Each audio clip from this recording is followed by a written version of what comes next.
በአንድ ወቅት የሰው ልጅ ነፍስ እንደ ዋጋ ቢስ ዕቃ በየመንገዱ ትረግፍ ነበር። ዛሬ ግን ያው ጎዳና በጸጥታ ይንቀጠቀጣል።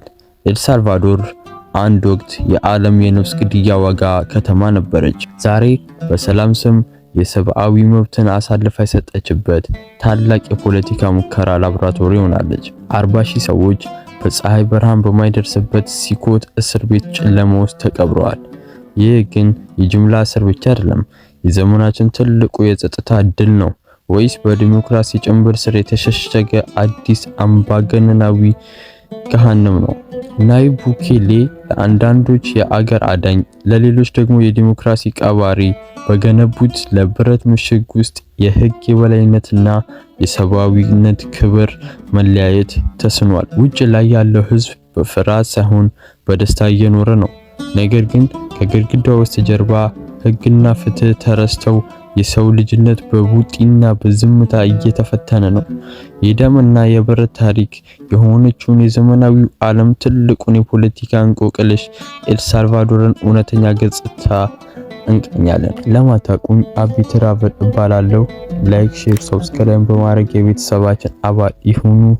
ወሬ አላብዛ፣ እንቀጥል። የኮንክሪት መቃብር በመባል የምትታወቀው የዚህ ግዙፍ ግንብ መግቢያ ላይ የቆመ ማንኛውም ሰው በመጀመሪያ የሚሰማው የሞት ያህል የጸጥታ ድባብ ነው። ይህ ቦታ እስር ቤት ብቻ አይደለም፣ የሰው ልጅ ማንነት ተገፎ ቁጥር ብቻ ሆኖ የሚኖርበት የብረት ዋሻ ነው። ከአጥሩ በላይ ያለውን ሰማይ ማየት ለአንድም እስረኛ አይፈቀድለትም።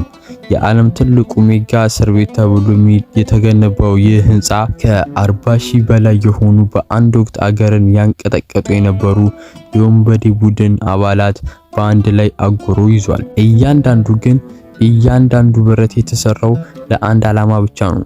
እሱም በፍጹም ሊሰበር የማይችል ፍጹም ቁጥጥር ለመፍጠር ነው። በህንፃ ውስጥ የሚገኙት ክፍሎች የተገነቡት ሰብአዊ መብት በሚባለው ጽንሰ ሐሳብ ላይ ጥያቄ በሚያስነሳ መልኩ ነው።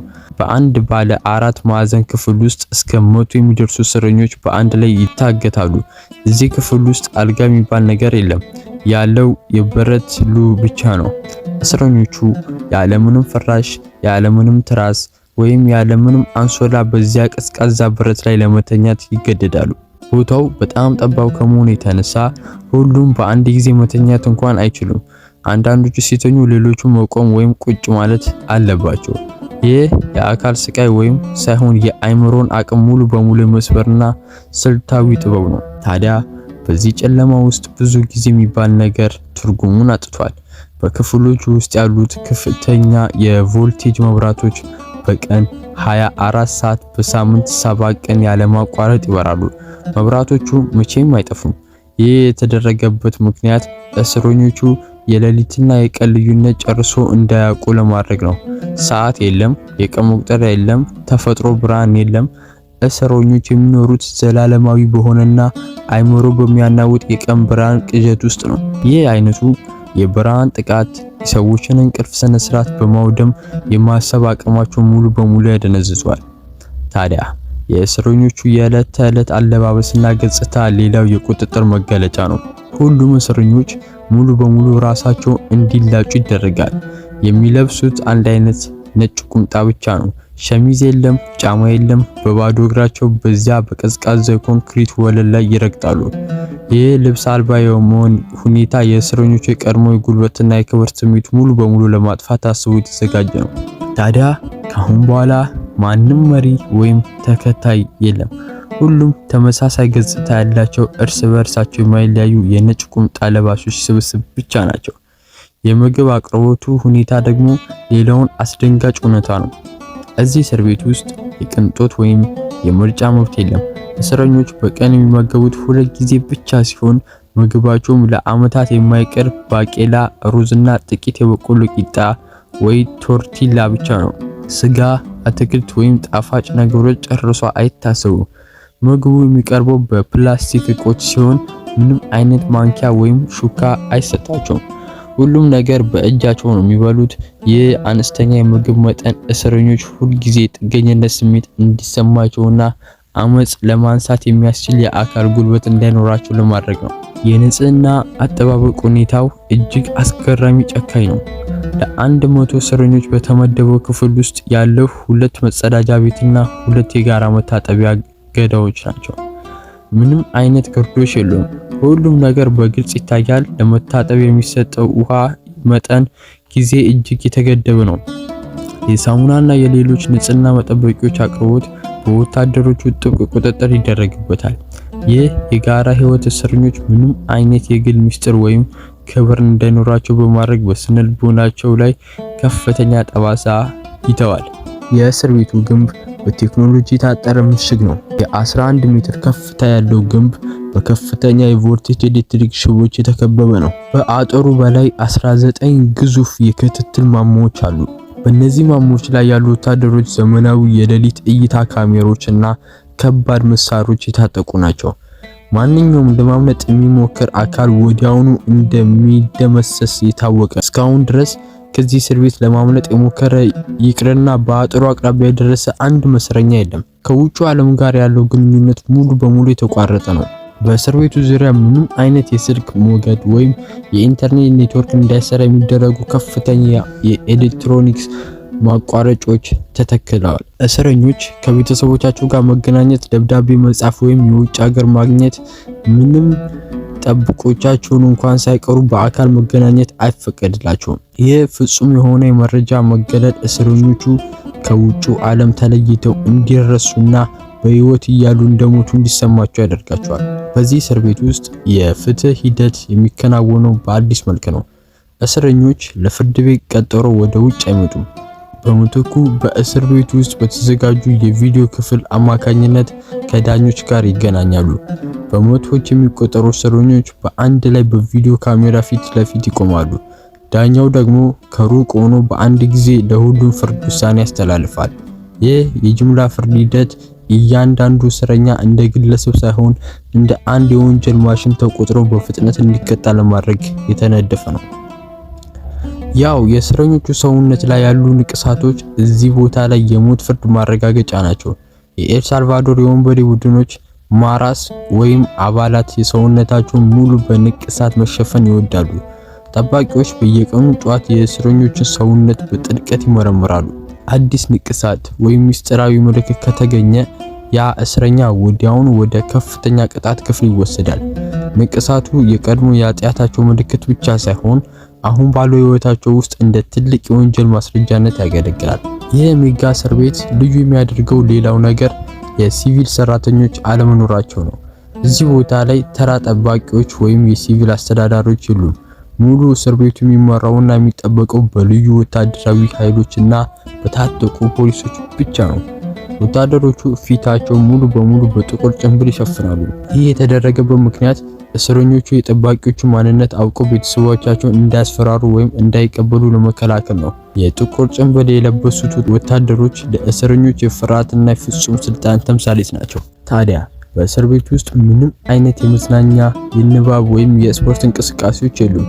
እስረኞች ቀናቸው ሙሉ የሚያሳልፉት በክፍላቸው ውስጥ ቁጭ ብለው ነው ወይም ቆመው እርስ በርሳቸው በመያየት ነው። መጽሐፍ፣ ጋዜጣ፣ ቴሌቪዥን ወይም ሬዲዮ ጨርሶ የለም። ይህ የባዶነት ስሜትና ምንም አለመስራት የሰውን ልጅ አይምሮ ከፍተኛ ሁኔታ የሚቀጣ መሳሪያ ነው። ብዙዎች እስረኞች በዚህ አስከፊ የሀሳብ ባዶነት ምክንያት የጭንቀትና የአይምሮ መዛባት ችግር አጋጥሟቸዋል። የእስረኞቹ የዲጂታል መታወቂያ ስርዓት እጅግ ዘመናዊ ነው። እያንዳንዱ እስረኛ ወደ ማዕከሉ ሲገባ የፊት ገጽታ ፌስ ሪኮግኒሽን የሚባል እና የጣት አሻራ በዲጂታል ስርዓት ውስጥ ይመዘገባል። ስማቸው ሙሉ በሙሉ ተረስቶ በቁጥጥር ይተካል። አንድ እስረኛ ሲንቀሳቀስ በሁሉም ኮሪዶሮች ላይ ያሉ ስካነሮች ማንነቱን በሰከንድ ውስጥ ይለያሉ። ይህ ቴክኖሎጂ ጠባቂዎች ስለ እያንዳንዱ እስረኛ እንቅስቃሴ ያለ ምንም ስህተት መረጃ እንዲኖራቸው ያስችላቸዋል። በእስር ቤት ውስጥ ያለው የሕክምና አገልግሎት እጅግ ዝቅተኛና የተገደበ ነው። አንድ እስረኛ በጽኑ ካልታመመ በስተቀር ወደ ሕክምና ክፍል አይወስድም። ሕክምናውን የሚሰጠው በእስር ቤት ቅጥር ግቢ ውስጥ ባሉ ትንንሽ ክሊኒኮች ብቻ ነው። ወደ ውጭ ሆስፒታል መሄድ በፍጹም አይፈቀድም። ብዙዎች እስረኞች ለዓመታት በሚቆየው የአየር እጥረት፣ ብርሃን ጥቃትና ጥራቱ ባልተጠበቀ ምግብ ምክንያት በተለያዩ የቆዳና የውስጥ ደዌ በሽቶች ይሰቃያሉ። ነገር ግን የሚያገኟቸው መድኃኒቶች ህመማቸውን ለጊዜው የሚያስታግዙ ብቻ ናቸው። የከፍተኛ ቅጣት ክፍሎች ደግሞ የዚህ የሲኦል የመጨረሻው ጥግ ናቸው። ህግ የጣሱ ወይም አመጽ ለመቀስቀስ የሞከሩ እስረኞች ወደ እነዚህ ክፍሎች ይጣላሉ። እነዚህ ክፍሎች ሙሉ በሙሉ ጨለማ ናቸው። ምንም አይነት የመብራት ብርሃን የለም። እስረኛው ብቻውን በዚያ ጥቅጥቅ ባለ ጨለማ ውስጥ ለሳምንታት ወይም ለወራት ያሳልፋል። እዚያ ውስጥ ያለው ድምጽ የራሱ የልብ ትርታ ብቻ ነው። ይህም ፍጹም ጨለማና ብቸኝነት ጠንካራ የተባሉት ወንበዴዎች እንኳን ሳይቀሩ ሕፃን ልጅ አድርጎ የሚያስለቅስ አስፈሪ ቅጣት ነው። ያው የእስር ቤቱ አጠቃላይ መዋቅር የተሰራው በስነልቦና ጦርነት ላይ ተመስርቶ ነው። የእስር ቤቱ ግንቦች ቀለም ሳይቀቡ በባዶ ግራጫ ሲሚንቶ እንዲቀሩ ተደርጓል። ይህ ግራጫማ ቀለም በሰው አእምሮ ላይ ድብርት፣ ተስፋ መቁረጥና ፍርሃትን የመጫን ከፍተኛ አቅም አለው። እስረኞቹ የትም ቢመለከቱት የሚያዩት ያንን ደረቅና ቀዝቃዛ ግራጫ ቀለም ሳይሆን የእስረኞችን የመንፈስ ጥንካሬ ለማሟላት ታስቦ ሆን ተብሎ የተደረገ ስልታዊ እቅድ ነው። ይህ እንዲህ እንዳለ የእስር ቤቱ ወጪዎች ሙሉ በሙሉ የሚሸፍኑት የእስረኞች ቤተሰቦች ላይ በሚጣል ቀጥተኛ ያልሆነ ክፍያ ነው። ምንም እንኳን መንግስት እስር ቤቱን ቢያስተዳድርም እስረኞቹ ለሚጠቀሙበት ሳሙና፣ ልብስ እና ተጨማሪ ምግብ ቤተሰቦቻቸው በየወሩ ከፍተኛ ገንዘብ መክፈል አለባቸው። ይህ አሰራር የወንጀሎችን ቤተሰቦች ጭምር በገንዘብ በመግታት በማህበረሰቡ ውስጥ የወንጀል ቡድን አባል በመሆን የሚያስከትለውን መዘዝ ለማሳየት የተረጋጋ እና ሌላውን የቅጣት ሰንሰለት ነው። የጠበቃ ስልቱ ሌላው አስደናቂ ገጽታ የእስረኞቹ እንቅስቃሴ ሁልጊዜ በሰንሰለት የታሰረ መሆኑ ነው።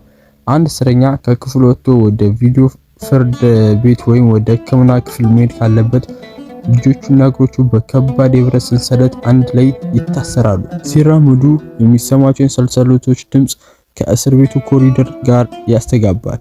እስረኞቹ ሲራመዱ አንገታቸውን ደፍተው ወገባቸውን አጎብጠው እንዲሄዱ ይገደዳሉ። ይህ የአካል አቀማመጥ የእስረኞቹን ተገዥነትና ፍርሃት በየቀኑ የሚያድስ ነው። የእስር ቤቱ የአየር መናፈሻ ስርዓት ሆን ተብሎ የተወሰነ እንዲሆን ተደርጓል።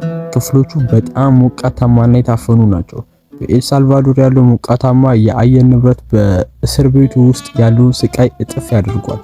በመቶዎች የሚቆጠሩ ሰዎች አንድ ጠባብ ክፍል ውስጥ በሚተነፈሱበት ጊዜ የሚፈጠረው ሙቀትና ጠረን ለመቋቋም የማይቻል ደረጃ ይደርሳል። ይህ የማፈን ስልት እስረኞቹ ሁል ጊዜ ደካማ እንዲሆኑና ለአመጽ የሚያስፈልጋቸውን አካላዊ ጉልበት እንዲያጡ ያደርጋቸዋል። የዛሬው ቪዲዮ ይህን ይመስላል። ቀጣይ በምን እንደምንገናኝ ኮሜንት ላይ ጻፉ።